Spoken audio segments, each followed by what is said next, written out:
Today's topic, whether you think it's a good idea or a bad idea, it's coming. Not a 4 10-hour day, but a 4 8-hour day. First, let's take a quick look at the unemployment figures in Pennsylvania, which is where I live. Okay, so currently unemployment runs at about a quarter, just over 250,000. Employment runs at about 6.25 million. State unemployment over the last 10 years, apart from 2020, has ranged from about 3.5% to 5.6%. Currently at around 4%. The exception for 2020 is due to the outbreak of COVID, which went up to about 16%, and for the rest of that year came down to about 7.6%, but the average is 4%. Okay, so now we have those figures out of the way, we can use them as a reference going forward over the next few years. Artificial intelligence is going to drastically change the workplace, and we do need a solution to that. If Pennsylvania is going to lead in artificial intelligence, then we also need to take the lead in the solution. No job or industry is safe. The 4-day week will happen. It's just a matter of time. This video is going to set out some solutions for how this can be achieved. It will need strong leadership to make the changes required. If we get it wrong, it could cause a lot of suffering. People finding themselves out of work, unable to financially support themselves, and having no meaning, it's going to be a psychological and financial problem. This is not an issue we can afford to shy away from, and requires discussion and debate. We need to take a fresh approach to how we look at this issue.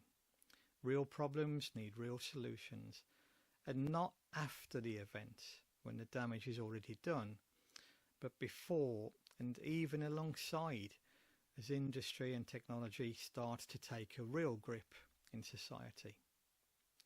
Now, this solution shouldn't be mandated, but should be encouraged. However, we will need some legislation as to how this process plays out. Industry and society needs to change, and whether you like it or not, it will.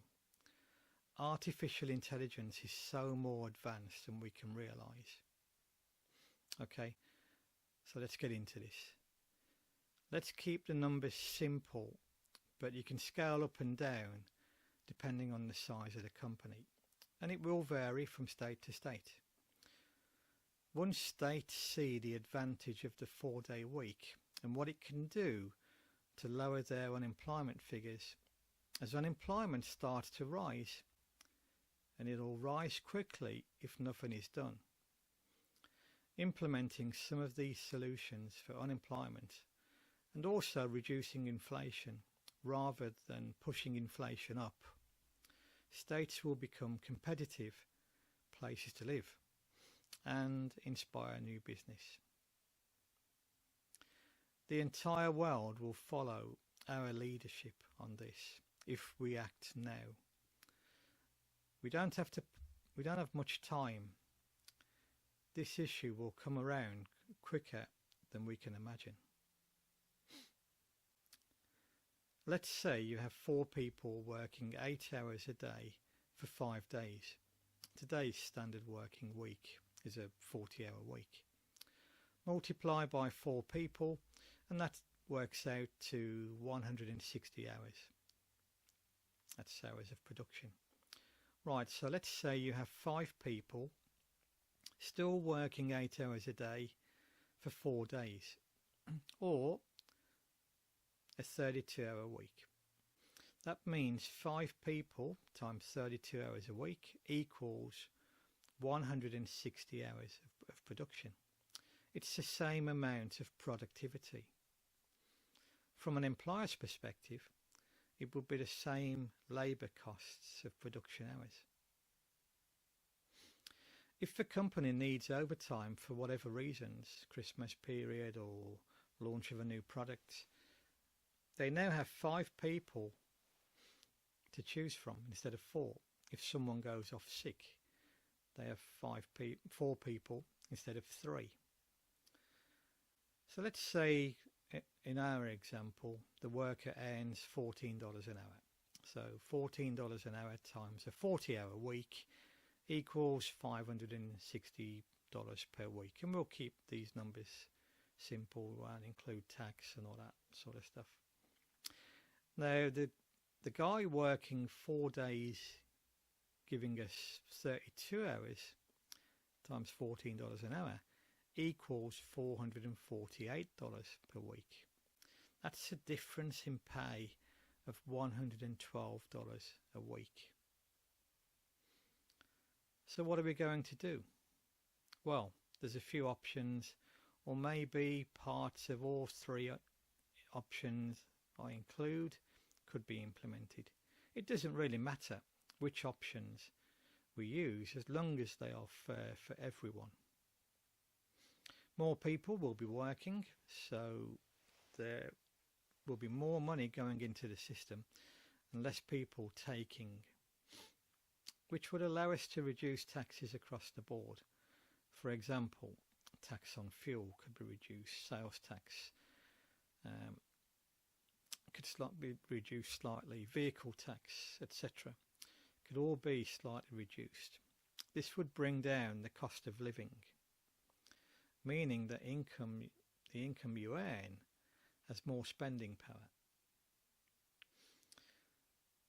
Reducing the cost of living is the way forward, in my opinion. We need to rethink this and move away from increasing wages to decreasing the cost of living. In my opinion, government wants you to believe that increases in wages do need to go up with the over increasing cost of living.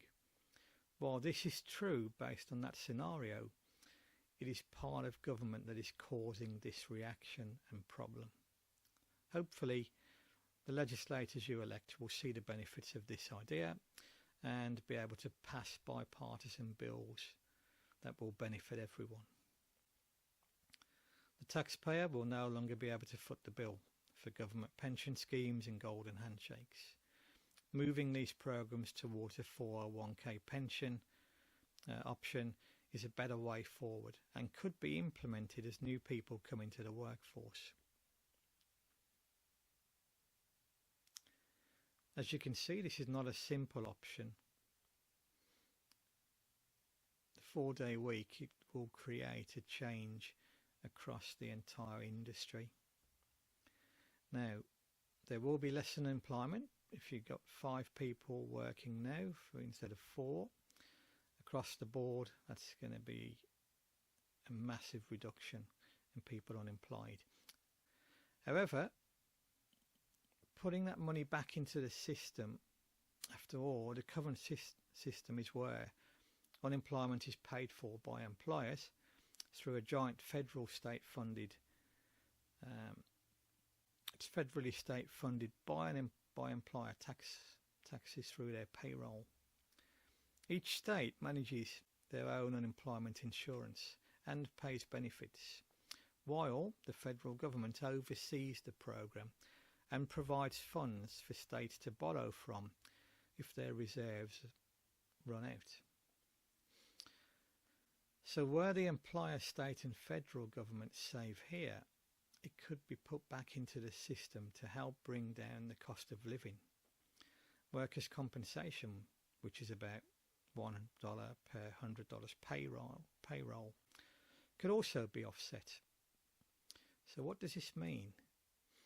Pennsylvania has over a quarter million people unemployed. Unemployment figures would reduce But don't forget, the reason for doing this in the first place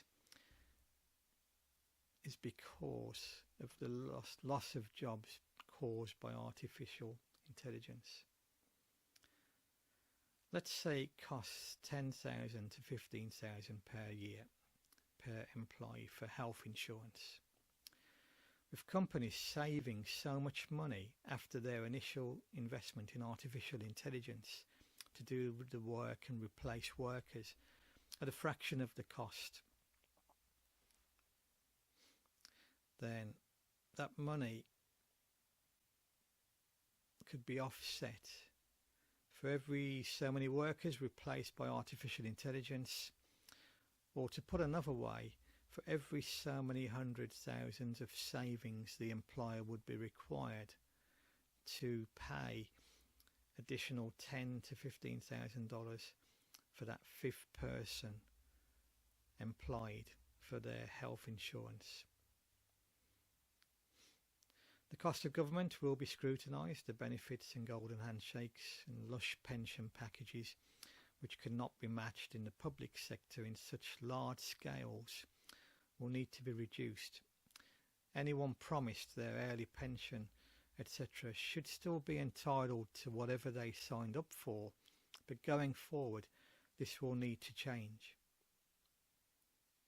The liability of pension should be taken by, for an example, 401k instead of the government constantly paying out from taxpayers. I'm not talking about the current retirement age of 67, but saying that, maybe even reducing it back down to 66 or 65 could be a real discussion. Or if over 65, then maybe you'd be eligible for a 3-day week until 67. But we'll leave that to one side for the moment. Before I move to the final part of this video, if we do nothing, then we will be forced into a basic universal income. The Republican Party, Richard Nixon, first spoke about this idea in the 1970s.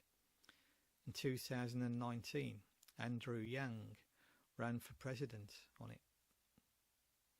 Jack Dorsey, Mark Zuckerberg, Jeff Bezos, Elon Musk have all spoken on this topic. Personally, if we get this right, we won't need a universal basic income, but it will need leadership, courage and commitment, because no one is going to give up their power. The last part of this video I want to devote to what would happen if we went ahead with this idea.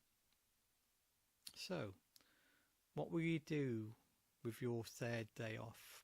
Bear in mind, it wouldn't mean everyone has Friday, Saturday and Sunday off. It would have to be different days of the week, depending on how many employees you have. But saying that, still Sunday would be considered a holy day.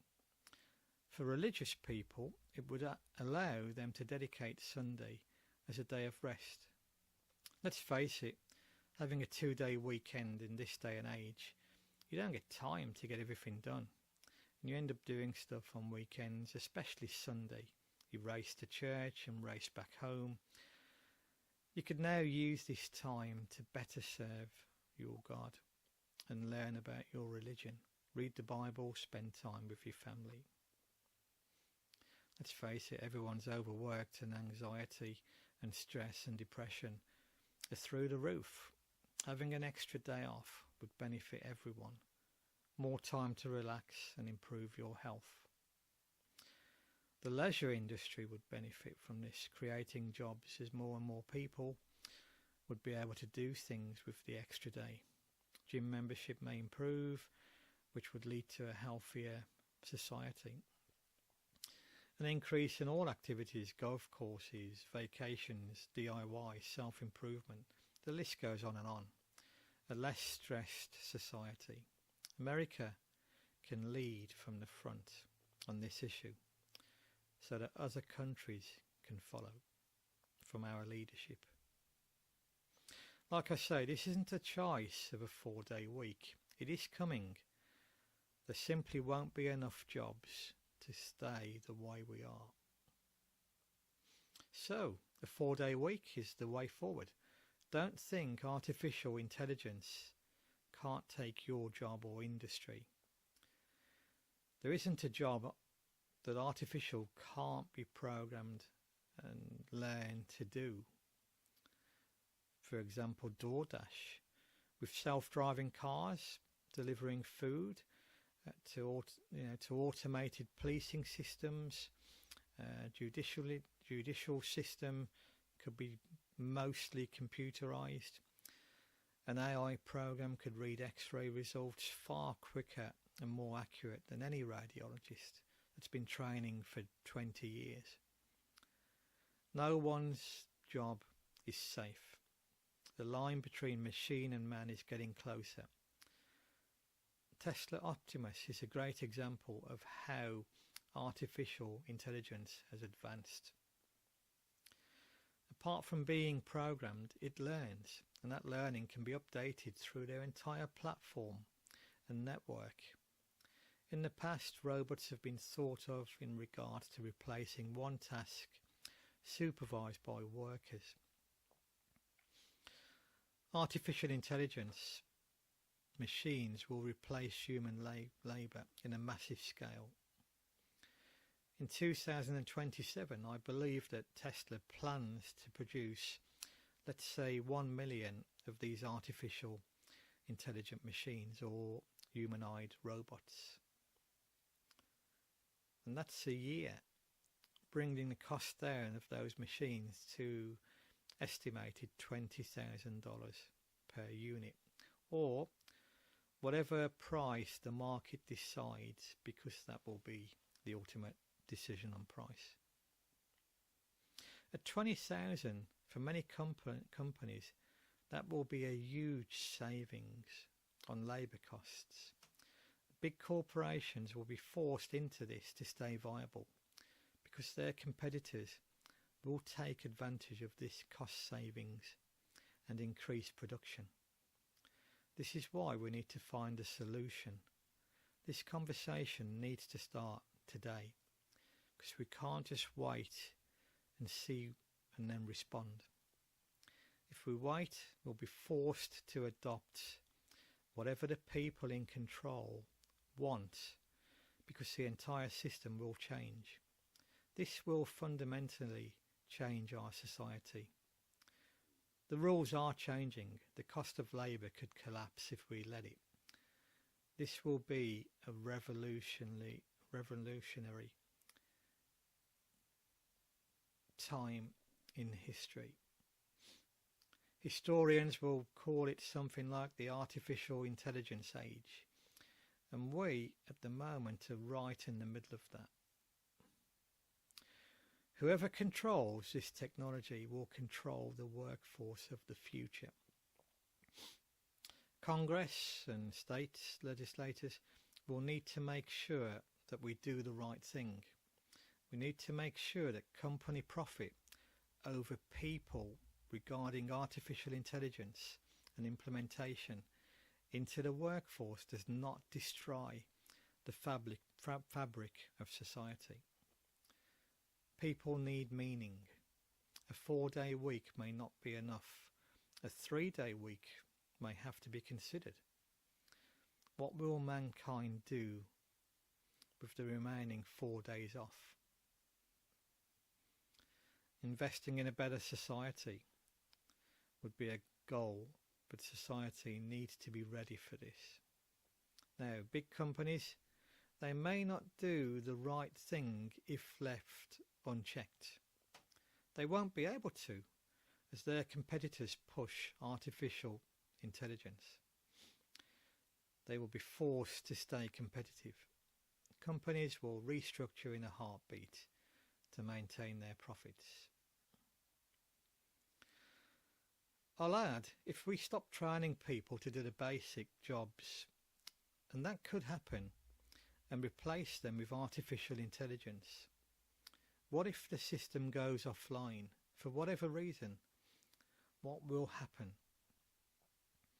Lastly, I believe we should consider making some jobs artificial intelligence proof, meaning that job or service remains held by people. And that could be for national security reasons as well. If we do not anticipate and control it, then the future will control us. You have entered the solution zone.